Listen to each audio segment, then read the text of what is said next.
오늘 주시는 말씀은 마태복음 5장 8절. 오늘은 청결한 자의 복을 생각해 보도록 하죠. 우리 다 같이 마태복음 5장 8절 한 절 읽도록 하겠습니다. 시작. 마음이 청결한 자는 복이 있나니 그들이 하나님을 볼 것이며. 오늘은 이제 청결한 자의 복에 대해서 은혜를 나누려고 합니다. 우리가 이제 가난한 심령은 이제 천국이 저희 것입니다. 그것이 첫 번째 복이었는데, 우리가 이제 겸손함을 넘어서서 하나님만이 나의 절대 희망입니다 라는 것이 겸손함이다. 그 다음에 애통하는 자는 복이 있나니 그들이 위로를 얻는다고 말씀을 했는데, 애통이라는 것은 내가 너무나도 부족하기 때문에 오직 하나님으로부터만 체험과 공급을 받을 수 있습니다. 그래서 하나님만을 절대 의지하는 것, 그죠? 그것이 이제 애통하는 자의 복이죠. 그것이 이제 기도로, 믿음으로 나올 수 있겠죠. 그 다음에 온유한 자는 복이 있나니 그랬어요. 그러니까 온유한 자는 복이 있나니, 유일하게 예수님께서 땅에서 받는 복을 말씀을 하셨어요. 그것은 뭐냐 그러면 힘을 조절할 줄 아는 사람들, 그걸 온유한 자의 복이라 그래요. 그러니까 길들여져 있는 사람들, 즉 어떤 것에 길들여져 있을까요? 술에 아니고 또 도박에 아니고 하나님의 말씀에 길들여져 있어서 내가 가지고 있는 그 힘을 잘 조절해서 드릴 수 있는 사람들, 즉 그런 사람들이 이제 땅에서 이제 유산을 받을 수 있다. 그렇게 기업은 유산이니까요.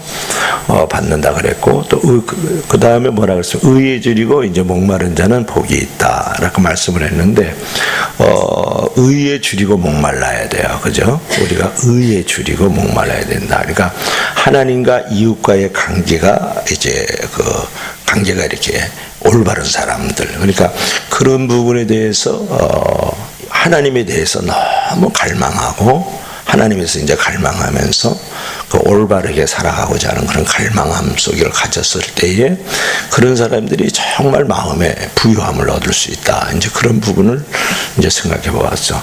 어제는 이제 긍휼히 여기는 자는 복이 있나니 이제 긍휼히 여김을 받을 것이다. 이게 긍휼이라는 것은 이제 남의 어떤 그 불행과 그 어려움을 느끼고, 그리고 그런 남의 불행과 어려움을 느끼면서 그 어려움을 나눠 가지려고 하는 것이에요. 그러니까 내가 가지고 있는 그것이 무엇이든 간에 나만이 가지고 있는 제일 좋은 것이 있어요. 그죠? 어떤 위치에 신분이 있다 할지라도 그것을 갖다가 이제 좋은 것을 나누어 가지려고 하는 것. 이제 그런 부분들이 이제 긍휼히 여기는 자의 복이었다. 이제 그렇게 우리가 나눔을 가졌습니다. 자, 오늘은 몇 번째 복입니까? 6번째 복이죠. 마음이 청결한 자는 복이 있다. 그렇게 말씀을 하고 있는데, 산상팔복의 6번째. 그런 사람들이 누구를 본다 그랬습니까? 하나님을 볼 것이다. 여기서 이제 청결함이 이제 무엇일까? 그죠? 청결함이 무엇일까? 청결함을 여러 가지로 얘기할 수 있지만은, 자신에 대해서는 마음이 둘로 나누어지지 않는 것. 둘로 나누어지지 않고, 남에 대해서는 마음이 둘로 향하지 않는 것. 이것이 청결함이에요. 청결함이라는 건 내 마음이 둘로 나눠지지 않고 남에 대해서도 마음이 둘로 나눠지지 않는 그런 마음을 이제 청결한 마음이라 그러는데, 그러면 그 둘로 나눠지지 않는 마음이 무엇일까가 또 중요하잖아요. 그렇죠? 그것은 뭐냐면 진실한 사람. 진실하자. 청결함이라는 것은 뭐냐 그러면 남이 보든 보지 않을 때든 가지고 있는 마음과 행동이에요. 그러니까 특별히 남이 보지 않을 때 갖는 마음과 행동이 뭐냐 그러면 청결함이다. 우리가 그렇게 말을 할 수가 있어요. 그처럼 남이 볼 때와 보지 않을 때 아까 뭐라고 했습니까? 둘로 나누어지지 않는다 그랬죠. 그러니까 남이 볼 때와 보지 않을 때의 삶이 이중적인 삶의 잣대의 덫에 걸리지 않는 거예요. 그게 진실한 거예요. 그러니까 둘로 마음을 나의 자식이나 남에게 둘로 마음이 나눠지지 않는다라는 것은 남이 볼 때와 보지 않을 때 삶이 다른 이중적인 덫에, 그 잣대에 걸리지 않는 사람, 그게 진실한 사람이에요. 자, 어떻습니까? 여러분, 남이 볼 때와 보지 않을 때 두 개의 잣대를 갖고 있지 않는지, 또 그런 이중적인 덫에 내가 하나님 앞에 걸려 있지 않는지, 요게 나를 진실하다, 진실하지 않는다라고 말할 수 있는 거예요. 그래서 사람 있는 데서 떡 한 덩이 주고 밝은 미소 지면 참 진실해. 그럴 수 있죠. 그럴 수 있어요. 그러나 그게 진실이 아닌 거예요. 사실은 그 진실은 남이 보지 않을 때 내가 진실을 발견할 수가 있어요. 왜냐? 그런 이중적인 잣대, 우리가 이중의 덫 이런 말을 하니까 좀 어려울 부분도 있을 수 있습니다만 위선적인 부분이 걸리지 않는 것이죠. 그게 이제 진실합니다. 그런 부분이요. 그러면 우리가 이제 그런 어떤 진실함 속에서, 그죠? 그 이중적인 덫에 걸리지 않고 이중적인 잣대에 내가 하나님 앞에 걸리지 않는 그런 진실한 삶, 둘로 나눠지지 않는 마음의 삶을 청결함으로 계속해서 만들어가기 위해서, 또 그것을 유지하기 위해서는 어떻게 해야 되느냐 하는 것이 이제 중요하지 않습니까? 그게 예배하는 삶이다. 그러니까 우리가 주일을 예배할 때 이제 손을 들고 찬양하다가 월요일부터 그 손으로 세상을 손가락질하고 그 찬양하던 입술로 우리가 하나님 앞에서 이제 잘못된 말을 하면 하나님이 어떻게 그 예배를 받으시겠느냐는 거예요. 우리는 이 보이는 예배 가운데 되게 충실하거든요. 근데 우리가 삶의 자리는 보이지가 않아요. 옆에 있는 성도가, 목사가 보지 못하고 있어요. 그렇죠? 그런 삶 속에서 하나님을 높이 두 손 들고 찬양하던 사람은 손가락질을 하고 하나님 앞에 그 한 입을 가지고 쓴물과 단물을 내는 것이거든요. 하나님은 실제적인 삶으로 연결되는 그 진실한 예배가 더 소중한 거예요. 진실한 예배의 핵심은 어디에 있느냐 하는 것도 중요한데 감사했어요. 우리가 이제 최선을 다했다 할지라도, 길이 막혔다 할지라도, 최선을 다했다면 길이 막혔다 할지라도, 내가 삶이 무너졌다 할지라도, 뭐라고 말했습니까? 최선을 다했다 그러면 감사하고, 일이 망쳐져도 감사해라. 이게 진실한 삶의 예배자의 모습인 거예요. 우리가 예배자의 모습, 하나님은 그런 감사의 눈물이 어우러져 가지고 이제 예배를 통해서 이제 나아가는 그런 어떤 최상의 모습을 보기를 원하시는 거죠. 이제 그런 모습 속에서 우리가 만들어지는 것이 있다 그러면 뭐냐 그러면 청결해지고 진실해질 수 있다라는 거예요. 그것이 진실하지 않겠어요, 그렇죠? 그 다음에 우리가 이제 청결한 마음을 갖는다는 것은 곧 진실한 건데, 그 진실하다라는 것을 갖다가 우리가 이제 진실을 만들어가기 위해서는 용서하는 삶이 필요하다. 하나님을 사랑한다 그러면 이제 우리가 누구든지 다 용서가 돼야 되는데, 내 마음에 어떤 미움과 증오가 있다 그러면 위선이에요. 위선이다. 두 마음을 벌써 갖고 있는 거죠, 그렇죠? 두 마음이 나눠지잖아요. 미움을 극복하기는 우리가 쉽지는 않죠. 그래도 그런 하나님의 그 테스트에 우리가 합격할 줄 알아야 돼요.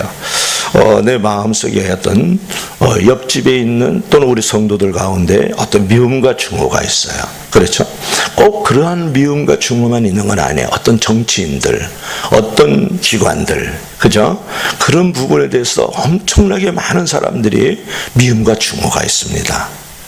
사실은 내 옆에, 내 가정에, 내 교회 안에만 미움과 증폭이 있는 건 아니에요. 또 우리 내 회사에 또는 내가 거래처에만 미움과 증폭이 있는 것은 아니고, 그런 미움들은 우리의 모든 삶의 전반에 나타나 있단 말이에요.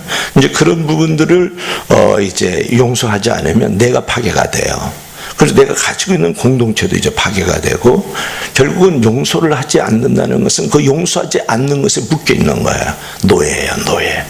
노예로 살아가는 거예요. 그러면 거기에 포로가 되어 있단 말이에요. 그죠? 그런 사람은 내가 한 발자국도 앞으로 전진해 갈 수가 없는 거예요. 사실은 그 사람은요. 그리고 그런 어떤 막혀있는 마음에, 또 묶여있는 마음 속에서는 하나님의 일들을 향할 수 있는 진실함이 없는, 깨끗함이 없는 것이에요.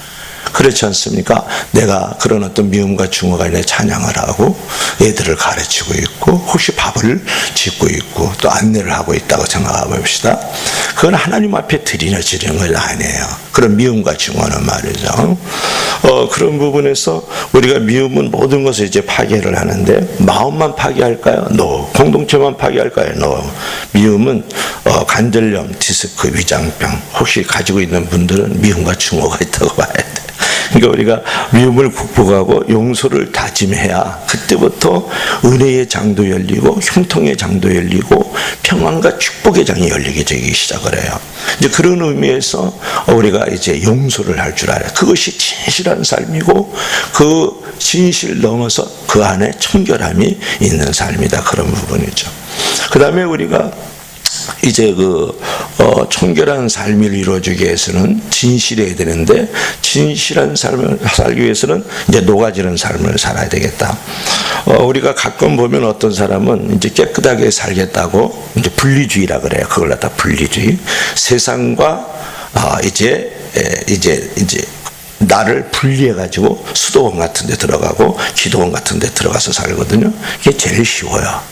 그렇게 사는 게 제일 쉽다니까요. 우리는 이제 분리주의가 아니고 개혁주의라 그래요. 개혁주의라는 것은 이제 탁하고 더러운 이 세상 속에 들어가서 그 세상을 이제 변화시키는 거예요. 변화시키는 것. 오염되고 내가 변질되는 게 아니라 이제 변화시키는 것이거든요. 그런 의미로서의 우리가 녹아지는 삶이 있어야 돼요. 그게 진실한 삶이고 그게 청결한 삶이에요. 그게 청결한 삶. 수도원 당분간 들어가는 건 참 좋지만 거기서 사는 건 제일 쉽죠. 여러분, 어두운 세상에서 선한 빛을 비추지 않고 세상에서 이제 선하게 이제 녹아질 줄 모르는 그런 상태에서 그냥 단지 깨끗하게 살려는 어떤 목적으로 세상과 격리되는 그런 분리주의의 삶을 찾아간다 그러면 그건 또 하나의 위선이고 또 하나의 변질이고 또 하나의 도피예요. 그렇지 않습니까? 예를 들면 남편하고 아내하고 둘이 싸웠다. 친정으로 갔어요. 이젠 더러운 것은 못 살아. 이러면서 갔어요. 그런 게 분리주의자예요. 그거는 또 하나의 도피고 또 하나의 변질이고 그거는 완전하지 않은 이선의 모습이거든요. 거기서 문제 해결을 해야죠. 그죠? 좋을 때 친정 찾아가야지 머리 박고 싸면서 피 흘리면서 가면 안 되겠죠. 그러니까 우리가 진실하려고 우리가 애쓰되 무엇보다도 또 진실은 자기 자신하고 좀 진실해야 되거죠. 자기 자신하고 진실해라. 그런 부분도 있죠. 그 다음에 우리가 이제 청결할 때 진실하다는 것은 이제 진실하기 위해서는 예배도 드려야 되고 용서도 하고 녹아지는 삶도 살아야 되는데 또 우리가 이제 청결하려고 그러면 순수해야 된다. 순수. 라지 투죠. 큰 투가 되는 거죠. 그러니까 육신은 받을 때 만족을 느끼지만은 영혼은 이게 참 중요한 부분인데요. 우리가 육신은 받을 때 좋아요. 받을 때 그것도 선물. 오늘 크리스마스인데 선물 카드 한 장도 안 주네요. 그죠? 옛날엔 카드가 많이 왔는데 점점 안 와요. 문자로 보내지 마세요. 나는 그 문자로 보내는 게 되게 좀 실망이 많거든요. 안 보내는 것보다 낫지만 문자 보내는 것처럼 저도 문자를 되게 많이 보내요. 우리 성도에게 공지하기 위해서. 문자 보내는 건 가장 쉬워요. 가장 쉬운데 이제 카드가 못 오는 경우 있죠. 어저께 선교사님한테 다 옵디다. 밤 한 11시 됐는데 그 선교사님들은 정말 감사해요. 우리 이제 김영원 선교사님도 오고 또 신철호 선교사님도 오고 조성욱 선교사님도 오고 다 왔어요. 다 왔는데 육신은 우리가 이제 받을 때 만족을 느끼지만 그렇지 않습니까? 근데 영혼은 줄 때 만족이 있어요. 이게 우리가 매우 아주 파라독스한 거, 역설적 우리의 삶이거든요. 그러니까 역설은 진리예요. 오른밤 되면 M편까지 되라. 이게 역설이거든요. 오리를 가라 하면 십리를 가라. 이게 역설이에요. 겉옷을 달래 아예 속옷 쪽으로 너 벗고 다녀. 이제 이런 게 이게 이제 역설이거든요. 그러니까 주는 자가 복이 있도다. 이것도 역설적 진리라 그래요. 그러니까 우리가 역설이라는 말은 아주 대단한, 그러니까 우리가 기본적인 이 세상에서 이해가 안 되는 거예요. 그래서 역설적이라 그래요. 역설적인 건데 우리가 그렇게 사는 사람 좀 바보틱한 것 같죠. 그죠? 천만의 말씀이에요.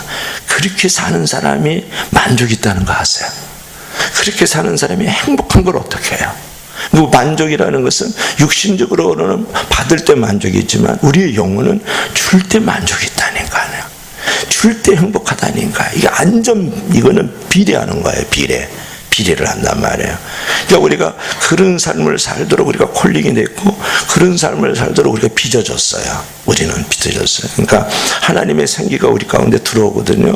그러니까 우리가 흙으로 지어졌지만 하나님의 생기가 우리 가운데 들어와요. 하나님의 living soul 그래요. 그러니까 살아있는 영혼이거든요.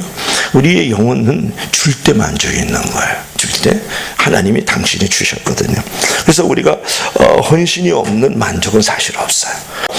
우리가 헌신할 때 우리가 이제 순수해지고, 헌신할 때 우리가 청결해지고, 헌신할 때 우리가 만족이 있다. 그러니까 그런 거죠. 그러니까 사심이 없이 헌신해야 이제 진정한 기쁨과 이제 평안을 얻을 수 있겠다. 그런 부분이죠. 여러분, 결국 우리가 이제 살려는 여러 가지 목적이 있지만 행복하게 살기 위해서 우리가 이제 그런 목적을 갖고 있잖아요. 그러기 위해서는 이제 욕심을 극복해야죠.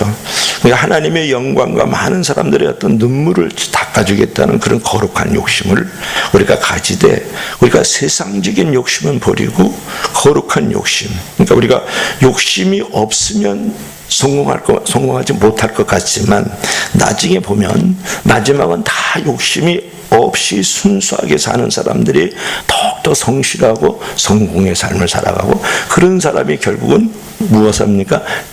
그런 사람들이 마음이 이제 청결한 것이다. 이제 그런 부분을 우리가 이제 생각해 볼 수가 있다. 그런 거죠. 그래서 우리가 순수함을 잃지 않도록 사심, 여러 가지 사심 이런 부분 많이 하는데, 개인적인 욕심이 없이 헌신을 계속해서 이제 우리가 만들어 갈 때, 여러분 교회 안에나 교회 바깥에서 우리가 헌신의 삶을 살아가거든요. 이제 그렇게 남을 위해서, 하나님을 위해서 내어드릴 때, 줄 때 우리가 만족이 있고, 그럴 때 행복감이 있고, 내 자신에 대한 긍정과 인정이 있어요. 그래서 내가 참 가치가 있다, 그런 생각을 해요. 난 참 값비싼 존재야. 난 싸구려가 아니고 값비싼 은혜의 존재야 라는 것들을 생각하면서 내가 자유로워져요. 그리고 살맛이 난다고요. 살 못도 있고, 그런 사람들이요. 그러니까 우리가 그렇게 사는 부분들을 우리가 가질 때 우리가 이제 청결한 사람이다. 이제 그런 부분들을 우리가 볼 수가 있죠. 그래서 우리가 하나님의 나라라는 것은 계산을 초월해서 헌신할 때 계산을 초월해 축복해 주시는 은혜가 우리 가운데 있는 거예요. 계산을 초월해라. 계산을 초월한 축복은 마지막에 웃는 자가 웃는 거예요. 여러분, 그걸 반드시 우리가 명심할 필요가 있어요. 우리가 지금 웃는 게 아니거든요. 마지막 천국의 문에 들어갈 때, 내가 마지막 눈을 감고 천사들과 받들려서 주님에게 나아갈 때, 그때 웃어야 진짜 승자예요.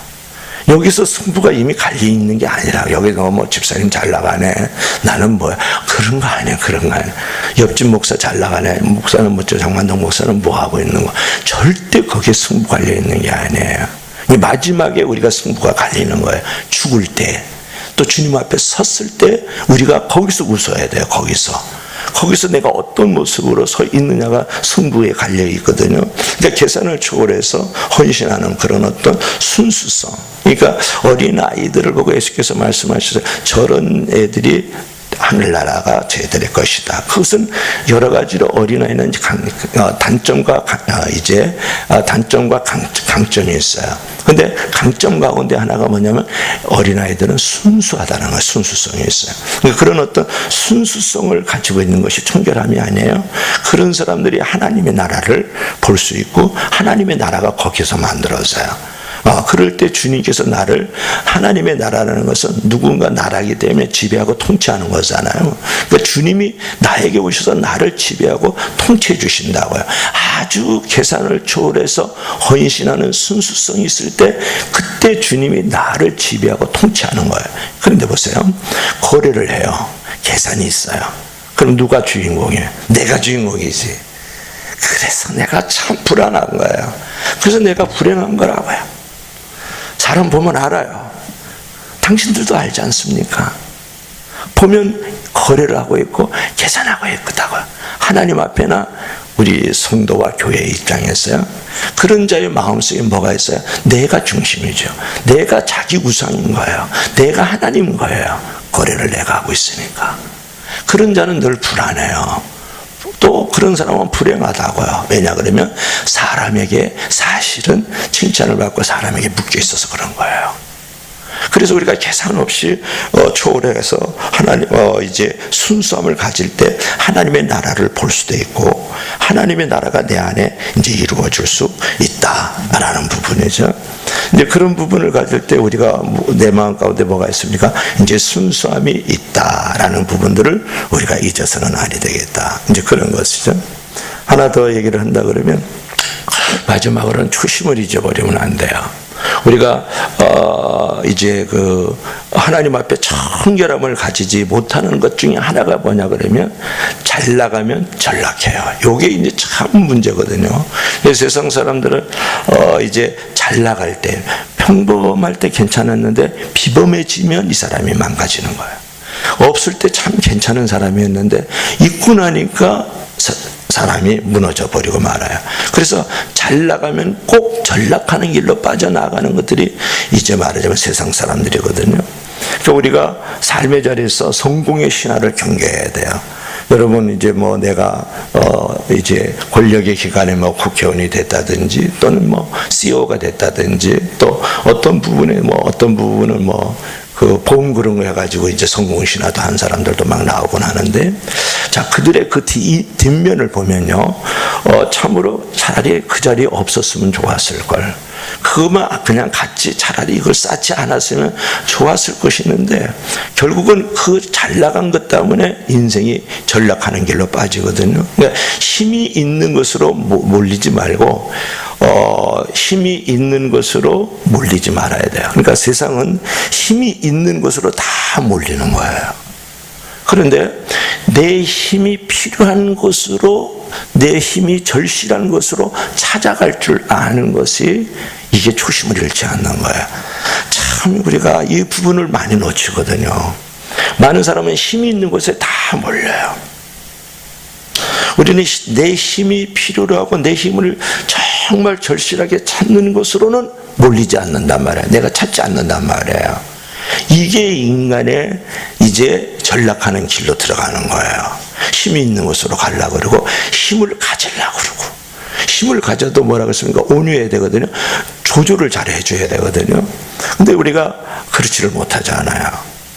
그래서 우리가 이제 생각해야 될 부분은 뭐냐면 초심을 잃지 말라. 이제 그 얘기는 뭐냐면 힘 있는 곳으로 자꾸 몰려가지 말고 또 힘을 가지려 그러지 말고 내가 가지고 있는 힘을 필요로 하는 것으로 달려가고 내 힘이 절실한 것으로 이제 내가 찾아갈 줄 아는 사람이 그리스도인이에요.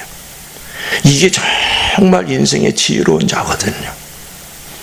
네, 그리고 내가 힘을 가지고 있을지라도 늘 이 힘을 잘 말씀에 의해서 길들여지도록 이 힘을 붙들고 있는데 세상은 그럴 능력이 없어요. 세상 사람들은 그게 안 돼요. 그거 지혜가 없다니까요. 길들여질 수가 없어요. 그건 다 부패하고 타락한 인간의 본성에서 나오는 리더십 같은 것들을 갖고 있거든요. 그래서 무너지는 거거든요.